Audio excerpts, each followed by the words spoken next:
তোমার আব্বা আম্মাকে আগে ধোকা দিয়েছে শয়তান, যে বাচ্চাটাকে আগে বড় করি, স্কুল কলেজ বিশ্ববিদ্যালয়টা শেষ হোক, তারপরে দেখা যাবে।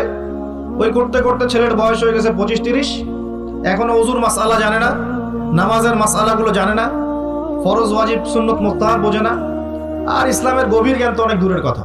কোরআন হাদিস আকীদা উসুল ফিকহ এগুলো তো অনেক পরের কথা।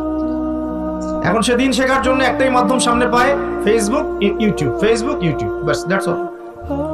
আর ফেসবুক ইউটিউব মানে কি, ঢুকবে দেখবে অমুক যা বললো তমুকের বিরুদ্ধে, আর তমুক যা বললো অমুকের বিরুদ্ধে, এইগুলোই দেখবে। এখানে শেখার তো তেমন কিছু নাই, আপনি তো এখানে সমালোচনা শিখবেন খালি।